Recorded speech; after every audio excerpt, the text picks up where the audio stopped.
লন্ডনে এসেছি আজকে দ্বিতীয় দিন। ঘুম থেকে উঠেই আগের দিন রাতে যে বলেছিলাম 3 প্যাকেট এরকম হায়দ্রাবাদি বিরিয়ানি নিয়ে আসা হয়েছিল, ওইটা ওভেনে গরম করে আদনানকে নাস্তা খাওয়াই দিয়েছিলাম, আমিও খেয়ে নিয়েছি।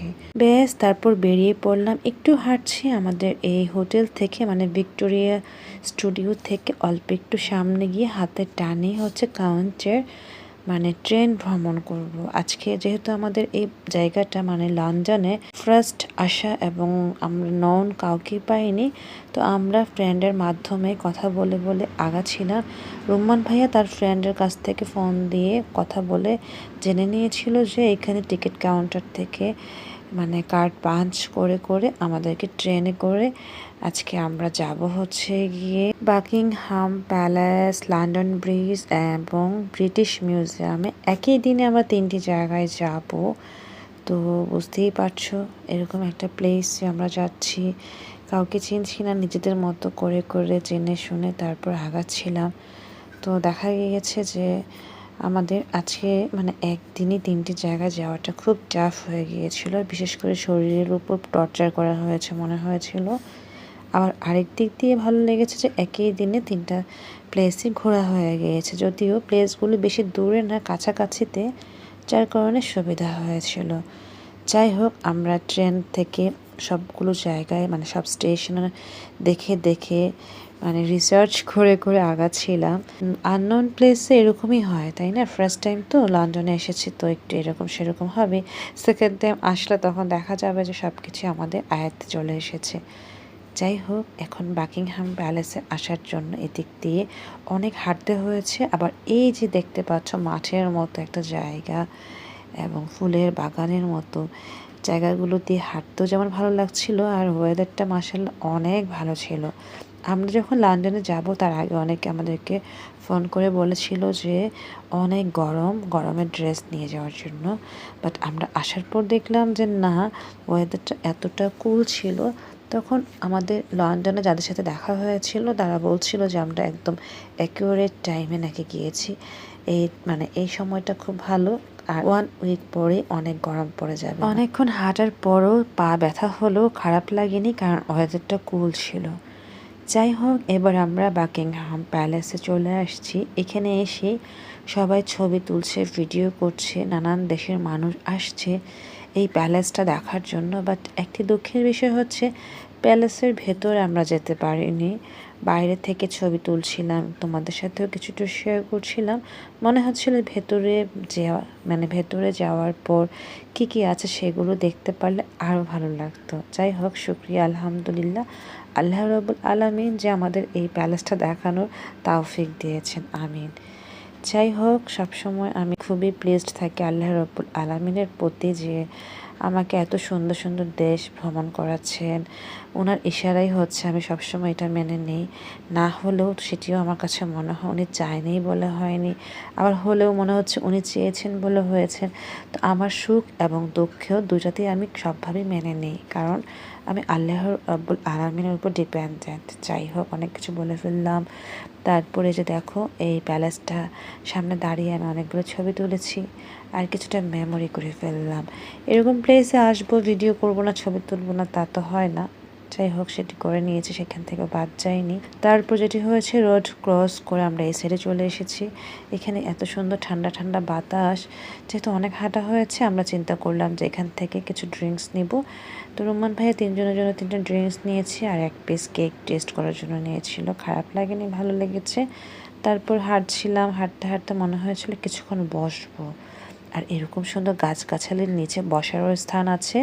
মানে এই দেশটা আমি একটু তোমাদের সাথে শেয়ার করি। বিল্ডিংগুলো মনে হয়েছিল একটু ওল্ড টাইপের, সেই হিসেবে কম্পেয়ার করলে আমাদের বাংলাদেশের বিল্ডিং আমার কাছে অনেক ভালো লেগেছে। Specially my own opinion, nothing else. তারপর মনে হলো যে কিছুক্ষণ বসে এখন আমরা চলে যাব লন্ডন ব্রিজে। তো এখান থেকে লন্ডন ব্রিজ বেশি দূর না, কিছুক্ষণ মানুষকে জিজ্ঞেস করে করে সামনে আগাচ্ছিলাম। তারপর দেখলাম এখানে লন্ডন হসপিটাল আছে। এখানে অনেক বাঙালিও আছেন বা ইন্ডিয়ান আছেন, পাকিস্তানি আছেন। আদনান সবাইকে জিজ্ঞেস করে করে লন্ডন ব্রিজের দিকে আমরা আগাচ্ছিলাম। তো এই তো দেখতে পাচ্ছ লন্ডন হসপিটাল এটা। তো দেখা গিয়েছে এখানে একটা বড় হসপিটাল আছে, ভাবলাম একটু মেমোরি করে সেটি করলাম। আর এই যে দেখো, এটাও মানে হিস্টোরিক প্লেস কি যে দেখলেই ভালো লাগে এবং সেটা মেমোরি করতে শান্তি লাগে। যাই হোক, একটা কবুতর হাঁটছিল, আমিও তাকে ধরে রাখলাম, লন্ডনের কবুতর।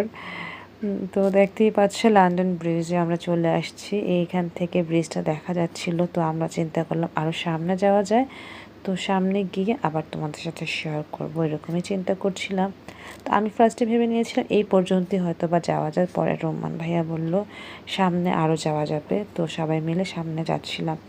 আদনান অনেকটাই টায়ার্ড হয়ে গিয়েছিল, হাঁটতেও কষ্ট হচ্ছিল, তারপরে কিছু করার নেই, এরকম হিস্টোরিক প্লেস দেখার জন্য আমাদের তো কিছুটা স্যাক্রিফাইস করতেই হবে, যেটা আমরা করে নিয়েছিলাম। একই দিনে 3টা প্লেসে আমরা গিয়েছি, পায়ের অবস্থা তো আর কি বলবো। যাই হোক, আমরা ট্রেনে ভ্রমণ করেছি এবং হাঁটতে হাঁটতে আমাদের পায়ের ব্যথা তো হয়েছেও, তারপরে যে বললে নিয়েছি শান্তি লেগেছে, কারণ ওয়েদারটা কুল ছিল, বাতাস ছিল, ঠান্ডা বাতাস, যেটা খুবই তৃপ্তি ছিল। তো আদনানের ছবি তোলার প্রতি ইন্টারেস্ট ছিল না, আমার তো অলওয়েজ নিউ নিউ প্লেসে গেলে ছবি তুলে রাখি, আর সেটা আমি ফেসবুকে রাখি, কারণ কি যে আমার ফোনের মেমোরি ফুল হয়ে গেলে সেটি আর আসলে থাকে না। তো অনেক সময় দেখা যায় ফেসবুকে আমি আপলোড করলে সেটা মেমোরি হিসেবেও আসে, আর যখন আমার যে ছবিটি দরকার হয় আমি ফেসবুক গেলেই, ফটোসে গেলেই আমি আমার সব ছবিগুলো পেয়ে যাই, বা অনেক স্মৃতি আমি দেখতে পাই। এবং 1 ইয়ার পর এই দিনে এই কাজ করেছি, ওই দিনে এই কাজ করেছি, এগুলো যখন নোটিফিকেশন চলে আসে না, আমার খুবই ভালো লাগে। জানি না, আমার ভালো লাগে বলেই ফেসবুকে আমি শেয়ার করি। এক একজন এক একভাবে নিতে পারো, তো কিছু করার নেই। বেসিকলি এক একজনের এক এক রকমের স্টাইল, নেশা বা এক এক রকমের চাওয়া পাওয়া হয়, সবার তো এক হয় না। এক একজনের ক্যারেক্টার এক একভাবে বিলং করে, যেটা আমি সবসময় মেনে নিই। তো কিছু করার থাকে না, যদি আমি ভালো হয়ে থাকি সেক্ষেত্রে এটা হয়তো আমার ক্যারেক্টারের মধ্যে আছে, আর যদি আমি খারাপ হয়ে থাকি সেক্ষেত্রেও মনে হয় যে এটাই আমি, তো এটাই মেনে নিতে হবে। তো কিছু করার থাকে না, কারণ একটি পর্যায়ে এসে মানে কোনোভাবে নিজেকে চেঞ্জ করা যায় না, এটা হচ্ছে একদম ফিক্সড হয়ে যায়। সেটা সবার ক্ষেত্রেই হয়, মানুষ চেষ্টা করলেও হয়, বাট তারপর আবার আগের নিয়ম আমরা চলতে থাকি।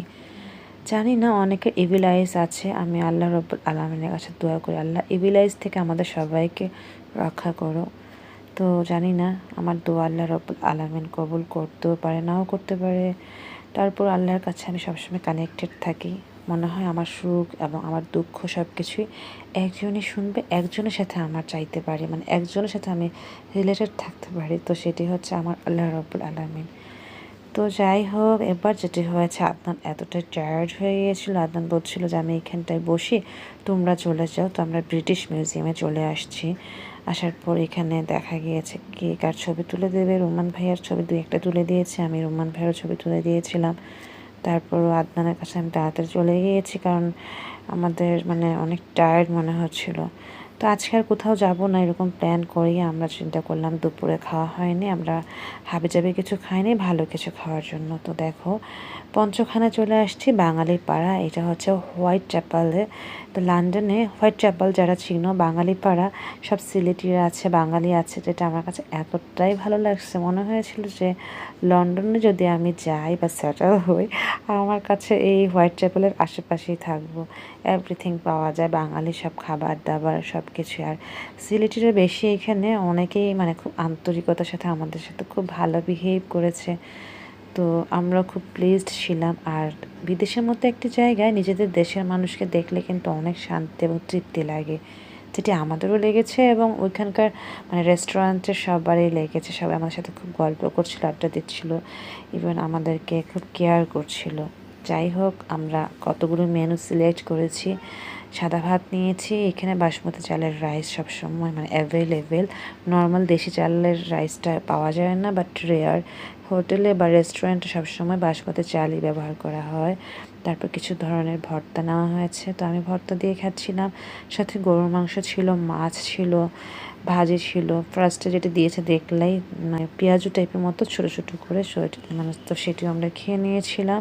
আর ঘন ডাল দিয়েছে। বড় একটি পাঙ্গাস মাছ নেওয়া হয়েছে, বাট ওটা খাওয়া হয়নি, খাবার ওভারলোড হয়ে গিয়েছিল। যাই হোক, এবার খাওয়ার পর আমার মনে হয়েছিল এখানকার চা খাবো। মাশাআল্লাহ, চায়ের কালার থেকে শুরু করে এতটা মজা লেগেছিল। তো ভাবলাম এরকম, তোমরা কি বলো জানি না, আমি তো খাজা বলি এটাকে, খাজা দিয়ে চা খাচ্ছিলাম।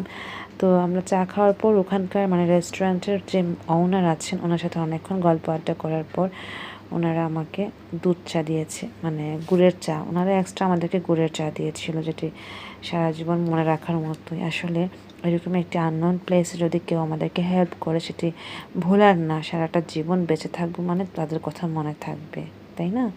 যাই হোক, এখানে বসেছিলাম কিছুক্ষণ, আর ভাইয়া রুমান ভাই এখান থেকে শপিং করেছিল। তো আমরা বাইরে বসে একটু হাঁটাহাঁটি করছিলাম। তারপর রুমান ভাইয়া তার ফ্রেন্ডের ফ্রেন্ড তাদের রেস্টুরেন্টে চলে আসছে, বাঙালি রেস্টুরেন্ট। এখানে এসে ল্যাম্প ফ্রাই খেয়েছে, এত মজা লেগেছে। বাট ল্যাম্প ফ্রাই, তারপরে যে দেখো এটা হচ্ছে নান্দুসের মতো চিকেনের সস দেওয়া। তো সব কিছু মানে খুব মজা লেগেছে আমাদের কাছে।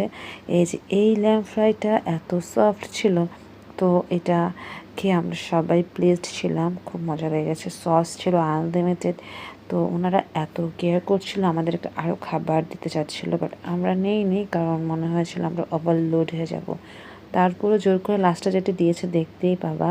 এখানে আবার আমি বিফ স্টেক খেতে চেয়েছি, বললো যে বড় টাইপের বিফ স্টেক নিবো, আমি বললাম যে না, ছোটো টাইপের বিফ স্টেকও নিয়েছি। আর এই যে দেখো উইংসও নেওয়া হয়েছে, সব কিছু আমরা মন মতো করে খেয়ে নিয়েছিলাম। আরও খাবার অর্ডার করা হচ্ছিল, বাট আমরা নিষেধ করেছি। এখান থেকে এই খাবারগুলো বেঁচে গিয়েছিল, যেগুলো আমরা পার্সেল করে নিয়েছি। এই তো নেক্সট ভিডিও নিয়ে চলে আসবো।